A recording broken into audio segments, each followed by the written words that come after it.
13ஆம் அதிகாரம். பின்பு நான் கடற்கரை மணலின் மேல் நின்றேன். அப்பொழுது சமுத்திரத்திலிருந்து ஒரு மிருகம் எழும்பி வர கண்டேன்.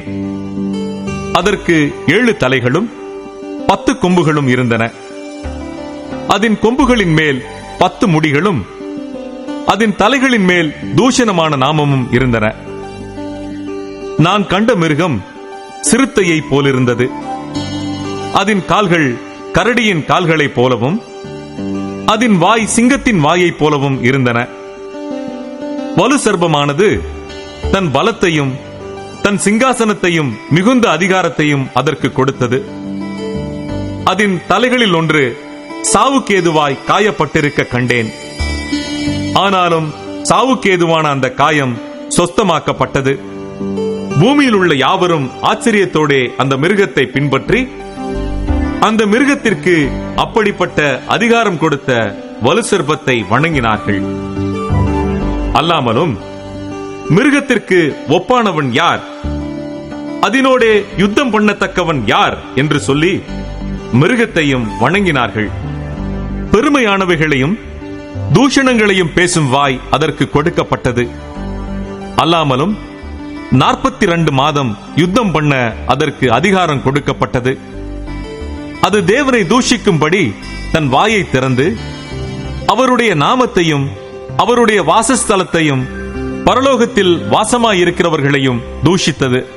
மேலும் பரிசுத்தவான்களோட யுத்தம் பண்ணி அவர்களை ஜெயிக்கும்படிக்கு அதற்கு அதிகாரம் கொடுக்கப்பட்டதும் அல்லாமல் ஒவ்வொரு கோத்திரத்தின் மேலும் பாஷைக்காரர் மேலும் ஜாதிகள் மேலும் அதற்கு அதிகாரம் கொடுக்கப்பட்டது.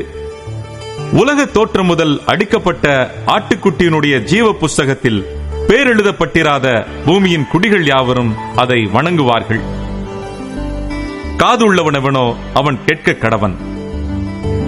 சிறைப்படுத்திக் கொண்டு போகிறவன் சிறைப்பட்டு போவான். பட்டயத்தினாலே கொல்லுகிறவன் பட்டயத்தினாலே கொல்லப்பட வேண்டும். பரிசுத்தவான்களுடைய பொறுமையும் விசுவாசமும் இதிலே விளங்கும். பின்பு வேறொரு மிருகம் பூமியிலிருந்து எழும்ப கண்டேன்.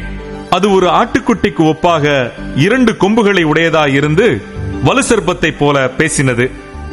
அது முந்தின மிருகத்தின் அதிகாரம் முழுவதையும் அதன் முன்பாக நடப்பித்து சாவுக்கேதுவான காயம் மாற சொஸ்தமடைந்த முந்தின மிருகத்தை பூமியும் அதன் குடிகளும் வணங்கும்படி செய்தது. அன்றியும் அது மனுஷருக்கு முன்பாக வானத்திலிருந்து பூமியின் மேல் அக்கினியை இறங்க பண்ணத்தக்கதாக பெரிய அற்புதங்களை நடப்பித்து மிருகத்தின் முன்பாக அந்த அற்புதங்களை செய்யும்படி தனக்கு கொடுக்கப்பட்ட சத்துவத்தினாலே பூமியின் குடிகளை மோசம் போக்கி பட்டயத்தினாலே காயப்பட்டு பிழைத்த மிருகத்திற்கு ஒரு சொரூபம் பண்ண வேண்டும் என்று பூமியின் குடிகளுக்கு சொல்லிற்று.